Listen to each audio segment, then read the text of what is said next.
Kata Nabi, kalau kita berat untuk mengerjakan banyak hal, coba kerjakan satu amalan yang dengan amal itu umumnya amal yang lain akan mengikuti. Ya, sekali mendayung, 2, 3, jangan ke pulau dulu, 2, 3 amal kita dapati, gitu kan? Pulau banyak itu ya, ada 13.677 pulau di Indonesia. Itu belum termasuk Pulau Gebang dan Pulau Gadung. Ya. Ya. Baik. Pelan-pelan, lihat sini. Nabi mengajarkan kepada kita, baik. Baik ya. Nabi mengajarkan kepada kita untuk menunaikan puasa. Ini poinnya. Jadi kalau sudah masuk Sya'ban, Nabi berpuasa.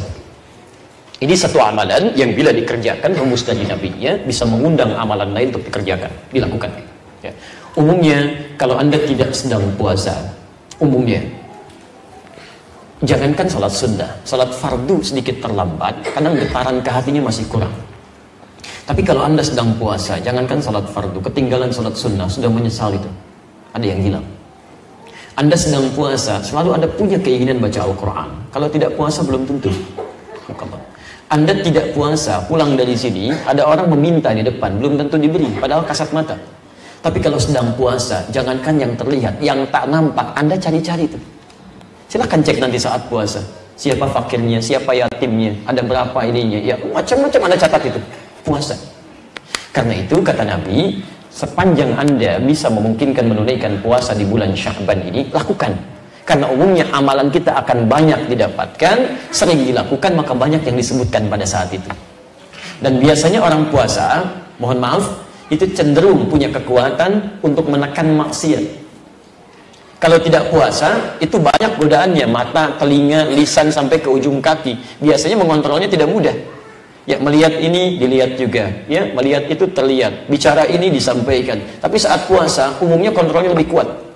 Begitu melihat tayangan, sedang puasa, gak bagus kayak gini, tinggalkan. Begitu bicara yang kurang menyenangkan, jauhi. Kuat kontrolnya, minimal dia takut batal puasanya.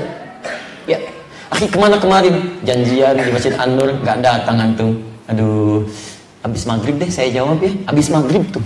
Nungguin maghrib dulu sampai buka gitu kan. Baik, begitu buka lupa ya. Nah, jadi ada beberapa kekuatan ketika sedang puasa membuat kita itu terlampau kuat mengontrol kekuatan untuk berbuat maksiat. Paham sampai sini? Jadi saya simpulkan, satu, di bulan Sya'ban dia punya keutamaan saat anugerah Allah banyak diberikan, dilimpahkan. Kedua, ada amal yang disebutkan, diangkat, disampaikan pada Allah seketika, hadisnya sahih. Ya, Syekh Muhammad Nasruddin Al-Albani mentahqiq hadis ini mengatakan hasan sahih. Ya, masuk pada bagian hadis yang penting untuk diamalkan. Dan yang ketiga, Nabi mencontohkan menunaikan puasa. Sebentar, paham sampai sini? Saya ulang, paham sampai sini? Gak apa-apa, kalau belum paham saya terangkan lagi. Ya, baik. Baik, kalau sudah paham, saya nanti kaitkan apa korelasinya dengan Ramadan. Baik, jelas sampai sini? Baik, alhamdulillah. Kalau jelas, saya hapus dulu yang ini ya. Saya ingin pastikan apa yang kita pelajari betul-betul dipahami, jadi tidak sekedar Anda datang, menulis tapi tidak mengerti yang dibahas. Ya, nggak apa-apa. Kalau saya melihat wajah-wajah minta tolong jelaskan lagi, nah saya jelaskan lagi gitu kan, sampai betul-betul dipahami. Baik, teruskan. Apa korelasi dengan Ramadan? Quran surah kedua ayat 183 sampai 187, 183 sampai 186 posisi paling kiri dari atas sampai bawah, 187 di lembar selanjutnya posisi paling kanan sebelah atas. Saya ambil satu dulu sebagai contoh. Quran surah kedua ayat 183. Ya ayyuhalladzina amanu kutiba alaikumus syiyam kama kutiba alal ladzina min qablikum la'allakum tattaqun. Baik. Sebentar, sebelum kita lanjutkan, kalau masih ada space, masih bisa diluaskan supaya yang di belakang, yang berdiri bisa masuk, bergabung atau bisa mengambil sisi yang lain yang bisa terlihat. Silakan, saya tidak menghendaki ada yang berdiri karena terlampau lelah nanti ya. Baik, silakan kalau masih ada, boleh juga ke depan. Kalau mau di kursi sini juga boleh, saya keluar. Ya, penting Anda bisa masuk. Bisa? Baik, silakan. Jazakallahu khair. Quran surah ke-58 ayat ke-11, posisi paling kanan sebelah bawah. Ya ayyuhalladzina amanu idza qila lakum tafassahu fil majalis fafsahu yafsahillahu lakum. Hai orang-orang yang beriman, jika dikatakan luaskan majlis, masih ada peluangnya, silahkan luaskan. Orang yang bisa meluaskan tempat untuk orang lain, maka Allah akan berikan anugerah dengan meluaskan jalan hidupnya, bukan cuma di majlis. Baik, tapi kalau sudah penuh, maka duduklah di tempat Anda bisa mendapatinya. Teruskan. Quran surah kedua ayat 183. Ini adalah ayat yang menunjukkan dalil tentang wajibnya hukum puasa Ramadan. Saya tuliskan dulu kalimatnya, hadir dengan bahasa kutiba alaikumus siyam.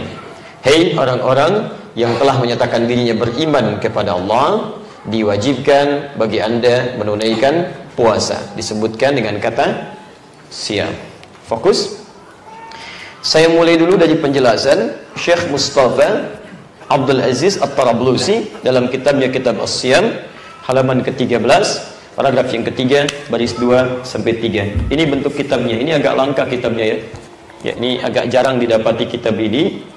Ya, dicari. Mungkin Anda ke Saudi, di Mekah, di Madinah belum tentu dapat ini.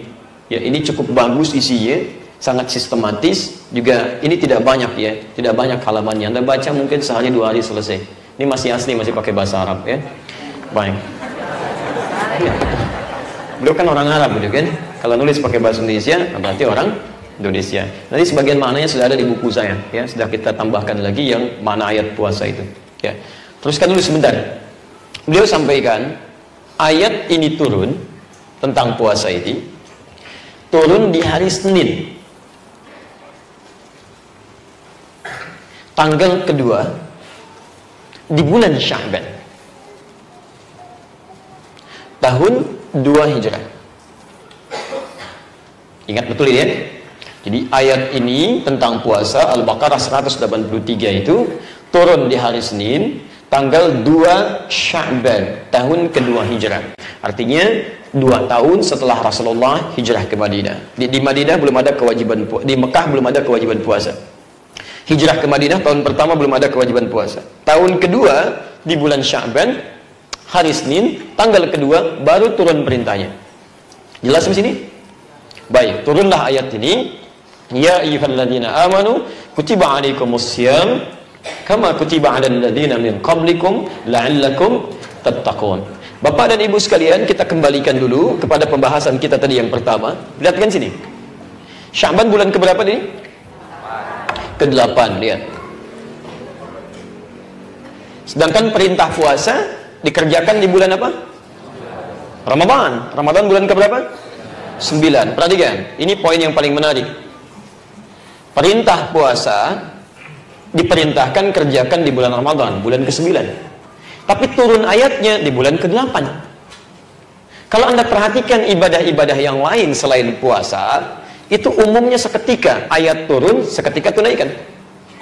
Misal, turun perintah tentang sholat saat Nabi diundang dalam peristiwa Isra dan Mi'raj. Ya kan? Begitu dalam peristiwa dikerjakan, turun perintah menunaikan sholat, seketika sholat dikerjakan.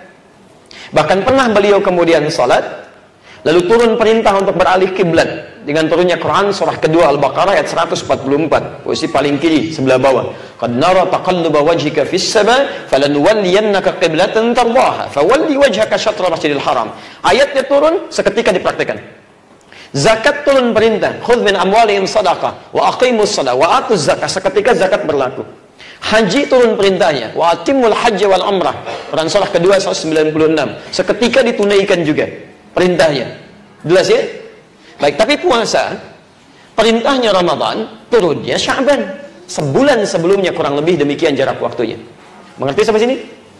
Sekarang pertanyaannya, kenapa terkait dengan Ramadan ini? Satu, apa hikmahnya? Perintah puasa turun kurang lebih setidaknya 1 bulan sebelum pelaksanaannya. Ya. Yang kedua, ini yang menarik. Apa yang dilakukan Rasulullah sallallahu alaihi wasallam dalam jeda sebulan ini? Nabi mengajarkan apa? Menuntun apa? Karena dalam jeda sebulan ini mustahil akan didiamkan oleh Nabi. Pasti akan ada tuntunan-tuntunan, persiapan-persiapan yang dikerjakan di bulan ini menuju ke bulan Ramadan sebagai perintah yang harus dilaksanakan. Maka kita keluarkan tuntunan apa dari Rasulullah sallallahu alaihi wasallam ini yang spesifik disampaikan oleh beliau di bulan Sya'ban sebagai persiapan menuju Ramadan. Baik. Ini korelasinya dengan pembahasan kita. Nanti kita akan sambungkan. Baru kalau kita tahu kenapa Nabi banyak berpuasa, tidak hanya sekedar ada keutamaan di Sya'ban, tapi nanti ada korelasi dengan yang ini. Nanti kita lihat dalilnya dan turunannya. Baik. Saya coba pelan-pelan dulu kita jawab dua pertanyaan ini. Apa hikmahnya? Apa kemudian tuntunannya? Kembali ke ayat dulu sini. Ya ayyuhalladzina amanu kutiba alaikumus syiyam. Apa artinya syiyam? Puasa. Baik. Dalam bahasa Arab kadang sering disebut dengan syiyam. Ada juga yang menyebutnya dengan saum. Baik, pernah dengar? Saum Ramadan, saum Senin Kamis, kan? Baik, kita tuliskan saum. Alhamdulillah. Bahkan keduanya disebutkan dalam Al-Quran. Ini siam disebutkan 9 kali dalam Al-Quran. Saum disebutkan hanya 1 kali dalam Al-Quran. Quran surah ke-19 Maryam ayat 26. Posisi paling kanan sebelah atas di mushaf standar. Faquli inni nadhartu lirrahmani sawma sawm falan ukallima al-yawma insiya. Baik. Perhatikan perbedaannya. Saya terangkan dulu dasarnya sampai paham baru mengerti ke teori ini. Lihat penjelasannya. Kalau ditemukan kata sawm dalam bahasa Arab, itu maknanya umum. Imsak berarti menahan. Menahan dalam pengertian yang sifatnya umum. Menahan apa saja. Di setiap kata yang dimaknai dengan arti menahan, itu boleh masuk dalam kategori makna saum. Contoh, puasa menahan tidak? Nahan lapar, nahan haus, nahan syahwat dan sebagainya. Maka puasa bisa juga disebut dalam bahasa Arab dengan saum. Okay? Puasa dalam arti menahan. Tapi tidak hanya puasa. Dalam pengertian nahan lapar, haus, syahwat dalam pengertian syariat. Saya cuma sekedar nahan minum pun tapi masih makan, itu bisa disebut saum. Saya nggak mau minum seharian hari ini, tapi masih makan, itu saum. Atau saya makan, saya minum, tapi saya nggak mau bicara seharian, itu saum. Seperti Maryam alaihissalam, beliau mengandung, melahirkan Nabi Isa alaihissalam. Setelah melahirkan itu, beliau kemudian mulai muncul kegundahan dalam hatinya. Saya akan kembali ke keluarga saya, ke kampung halaman saya. Ya, lantas bagaimana nanti menghadapi mereka kalau mencemooh saya? Sebab saya ini tidak menikah, maksudnya belum menikah sampai saat itu. Ya, kemudian tidak pernah disentuh oleh laki-laki manapun. Walam yamsasni bashar. Tidak menikah, tidak disentuh laki-laki manapun, bisa mengandung, melahirkan. Nanti kalau dituduh, dicemooh orang-orang, saya jawab apa? Maka diadukanlah kepada Rabbul Alamin. Ya Allah, bagaimana kalau terjadi begini? Maka turunlah firman Allah Subhanahu wa taala, diabadikan di Quran surah 19. Maryam menyebut namanya ayat ke-26. Faquli, tanamkan pada hatimu, yakinkan. Inni nazartu lirrahmani sauma. Saya sedang bernazar pada Allah yang Maha Rahman untuk saum. Apa saumnya? Bukan makan dan minum. Karena di ayat sebelumnya Maryam makan. Menggoncangkan pohon kurma, jatuh buah kurmanya, beliau makan. Beliau juga minum dari air di sekitarannya. Jadi masih makan, masih minum. Cuma falan ukallimal yauma insiya. Saya nggak akan bicara pada orang-orang saat ini. Jadi kalau ada orang tanya, gak usah jawab Maryam, kamu saum, tunjuk aja bayinya. Biar bayinya yang bicara langsung. Di mukjizat Nabi Isa nanti, beliau dilahirkan dan bisa bicara kepada orang banyak. Inni Abdullah, saya hamba Allah. Terus diterangkan sampai ayat 33-nya. Jadi di sini Quran ingin menjelaskan saumnya Maryam bukan saum makan dan minum, tapi saum dari bicara. Boleh. Ya, Anda nggak mau bicara sama teman hari ini, masya Allah, diem aja. Kamu kenapa diem aja? Saya lagi saum, nggak mau bicara sama kamu. Masya Allah. Kok itu bicara? Contoh. Ada aja ya. Baik. Nah, jadi Ini bagian pertama. Nah, kalau Anda ingin kemudian pahami saum dengan batasan, puasa dalam arti menahan, tapi secara syariat. Dalam pengertian ketentuan agama, yang ada aturannya, tidak bebas. Ada ketentuannya, ada hukumnya yang membedakan puasa ini dengan puasa-puasa yang lainnya. Mungkin sebelum ayat ini turun, yang lain sudah ada puasa. Umat Yahudi sudah puasa, Nasrani sudah puasa, orang-orang Egypt juga puasa. Nah, apa perbedaan puasa di sini dengan puasa yang lainnya? Seperti apa gambaran hukumnya? Apa ketentuannya? Kalau Anda ingin spesifik menyebut puasa dalam pengertian syariat, maka yang dimaksud katanya bukan saum dalam hal ini, tapi spesifik disebut dengan siam. Jelas ya? Nah, pertama, saya ingin tunjukkan betapa indahnya bahasa Quran. Kalau ini bukan firman Allah, mustahil ada kalimat-kalimat begini. Karena orang Arab biasa umumnya menyebut luas saja, supaya nggak mau capek, saum gitu kan. Tapi Allah ketika menurunkan ayat, mustahil menyebutkan satu huruf pun kecuali detil maknanya. Ini menunjuk ke sini, ini menunjuk ke sini. Wahyu pertama turun, Iqra. Tapi setelah wahyunya banyak turun, berubah jadi utslu, jadi tilawah. Beda penekanannya, diksinya lain. Ketika menurunkan kata dengan nama siam, artinya puasa yang dimaksudkan bukan puasa bebas, tapi ada aturannya, ada ketentuan yang harus dipelajari, dipahami, sampai dilaksanakan dengan baik. Mengerti sampai sini? Kalau ayatnya turun dengan kata saum, nanti aneh-aneh orang puasanya. Kutiba alaikumus saum, yang satu nggak mau bicara, kan? Yang satu nggak mau makan, satu nggak mau minum. Ini kalau sudah begini, maka tidak ada penafsiran yang lain, ada ketentuannya. Nah, Bapak dan Ibu sekalian, sekarang perhatikan. Tadi fokus ayat ini turun kapan? Sya'ban. Tanggal berapa? Kalau 2 itu di awal di akhir? Di awal. Anda bisa bayangkan nggak? Kalau ayat ini turun di akhir bulan Sya'ban, tanggal 29. Turun ayat besok puasa ya. Nggak tanggung-tanggung, sebulan. 29 sampai 30 hari. Ingat ya, siangnya bukan cuma puasa, malamnya mesti sholat. Tuh. Bisa nggak dibayangkan? Apakah semua orang Arab, Muslim, mukmin pada saat itu sudah terbiasa puasa semuanya? Belum tentu. Maka mereka perlu mendapatkan pencerahan dulu, perlu ada pembiasaan dulu. Ini puasa yang dimaksudkan seperti apa ini? Mereka akan bertanya, ya Rasulullah, apa hukum puasa yang ini? Wajib ataukah sunnah seperti Senin Kamis? Ya Rasulullah, kalau saya sakit bagaimana? Ya Rasulullah, kalau saya sedang safar, apakah wajib puasa atau tidak? Ya Rasulullah, bagaimana hukum malamnya? Ya Rasulullah, banyak pertanyaan di situ sampai turun ayat sampai 187-nya. Taib. Bagaimana bisa menjelaskan ketentuan ayat itu kalau masanya begitu cepat? Karena itulah diantara hikmahnya diberikan kurang lebih waktu 1 bulan sebelum sampai ke Ramadan. Pertama, untuk menjelaskan perihal ketentuan-ketentuan Ramadan dan hukumnya supaya mudah saat dijalani kala masuk ke bulan Ramadan untuk menjalani ibadahnya. Paham? Nah, sekarang Bapak Ibu sekalian, ini sebetulnya sunnah pertama nih di bulan Sya'ban. Jadi kalau sampai ke bulan Sya'ban kita tiba di dalamnya, batas akhir nih sebelum ke Ramadan kita belajar hukum-hukum Ramadan. Ya.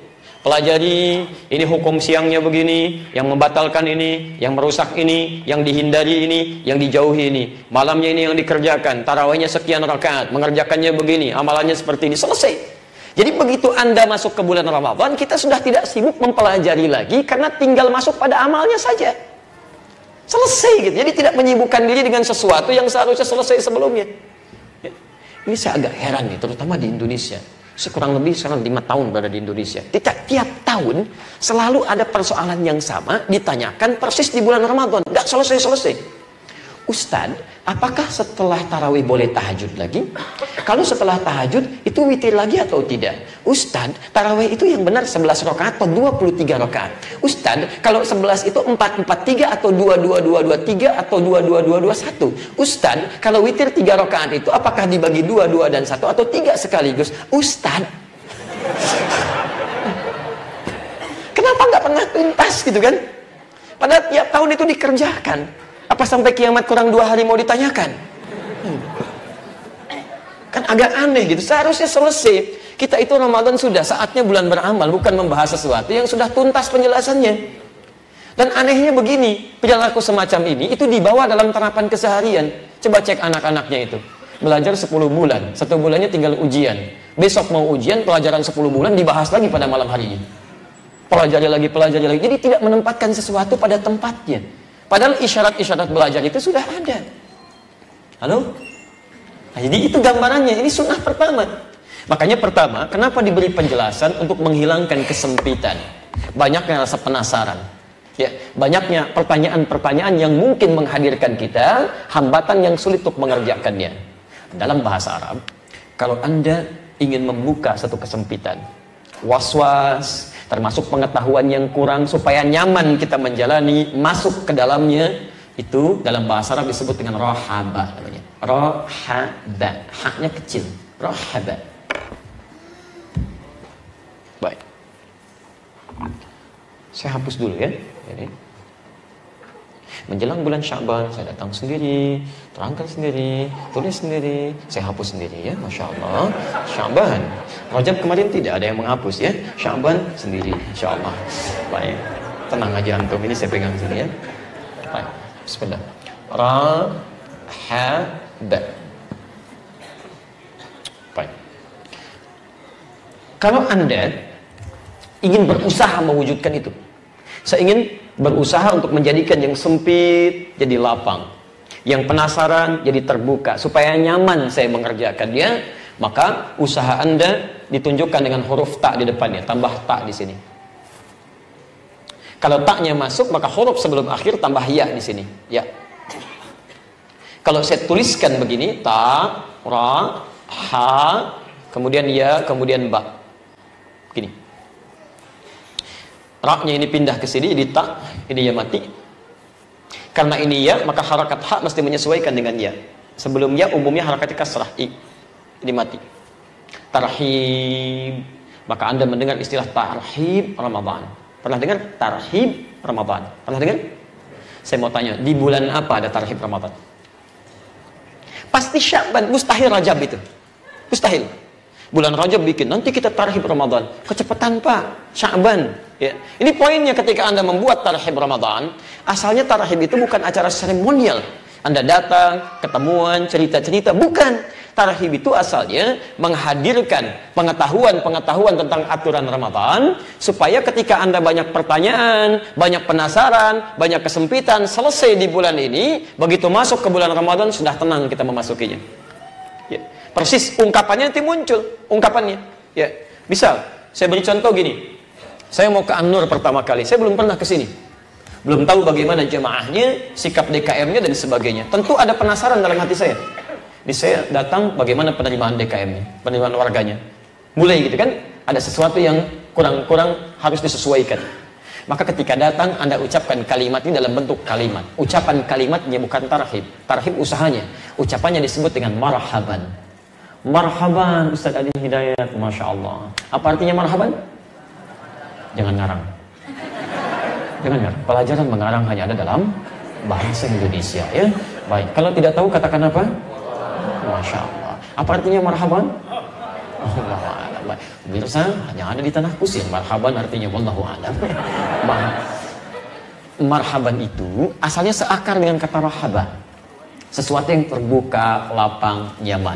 Jadi kalau kita ucapkan marhaban, asal katanya bukan selamat datang. Asal katanya, Masya Allah, marhaban, silahkan senyamannya. Ya, silahkan senyamannya. Ditambah biasanya dengan ahlan wa sahlan. Apa artinya ahlan wa sahlan? Pertanyaan pertama, kencang jawaban, salah. Ya. Kedua, agak pelan, keliru. Yang ketiga, nggak ada yang jawab. Ahlan wa sahlan juga artinya bukan selamat datang asalnya. Dari kata ahli, keluarga. Kalau bahasa kitanya, silahkan Pak, senyamannya ya, anggap aja rumah sendiri, bagian dari keluarga. Jadi orang ketika masuk tuh nyaman. Ustaz silahkan Ustaz, senyamannya, ini silahkan istirahat, anggap saja bagian dari masjid kita sama-sama. Itu ahlan wa sahlan.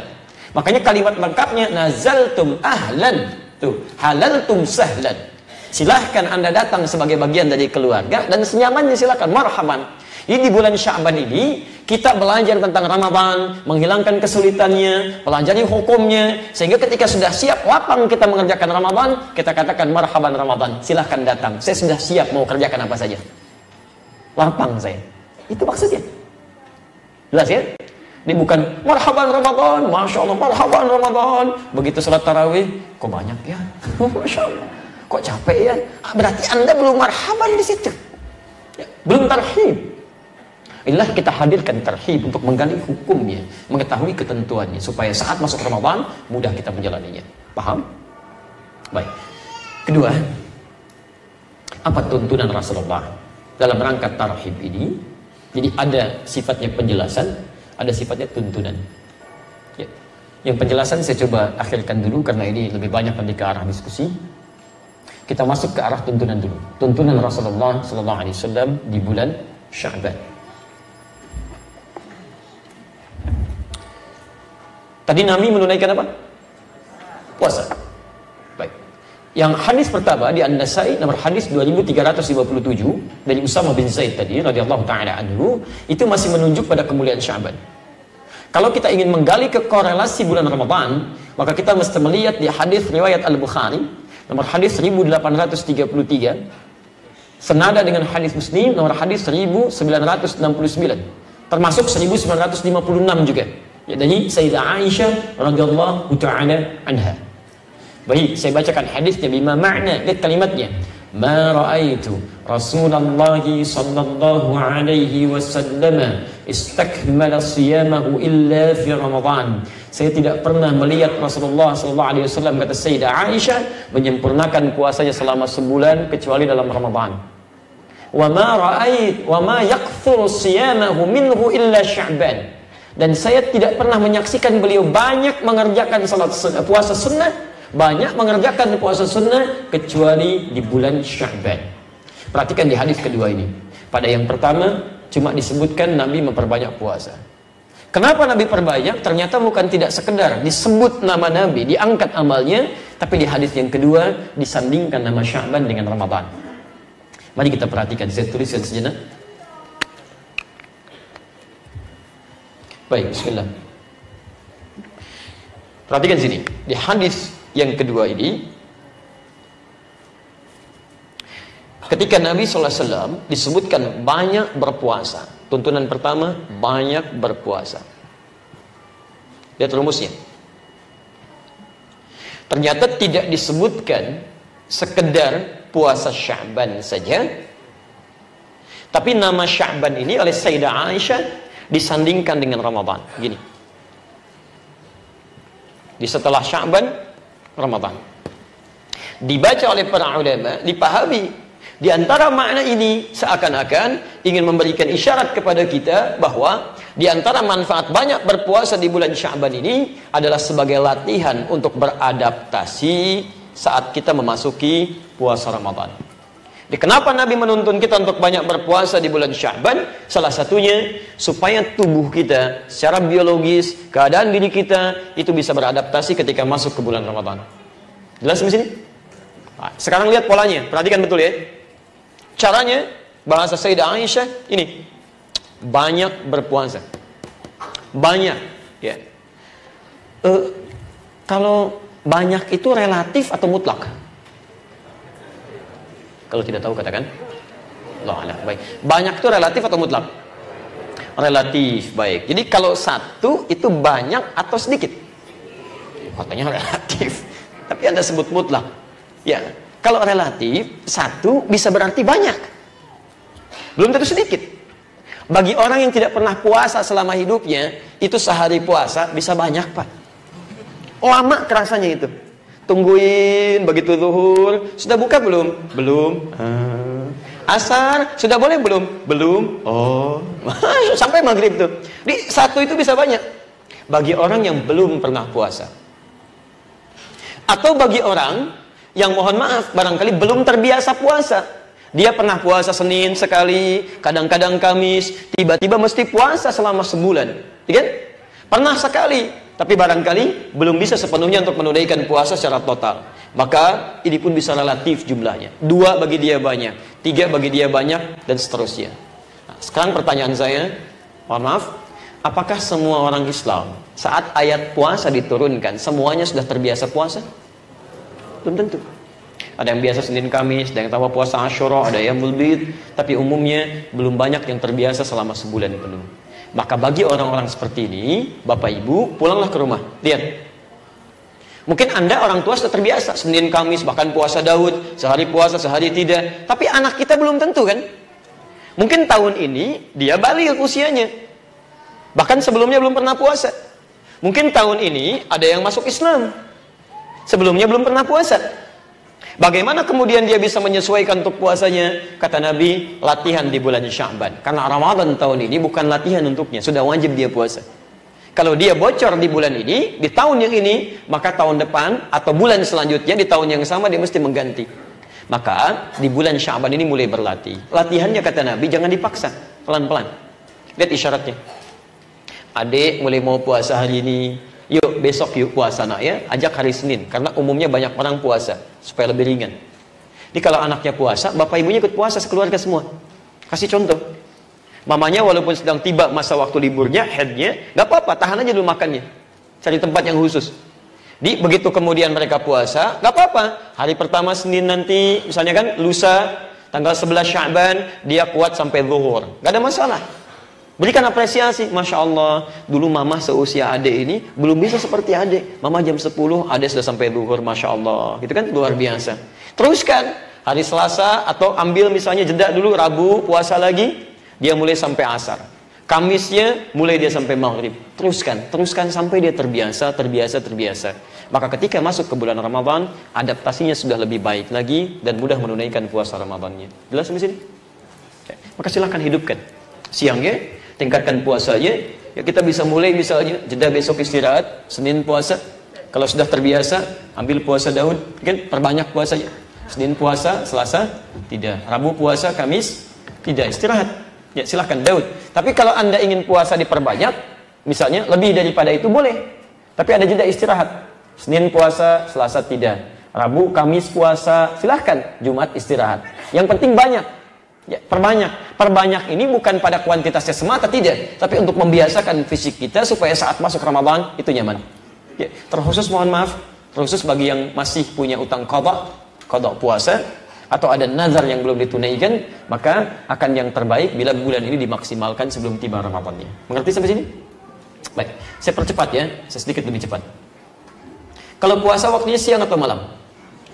Siang. Ingat ya, terangkan pada anak kita yang baru tumbuh berkembang ya.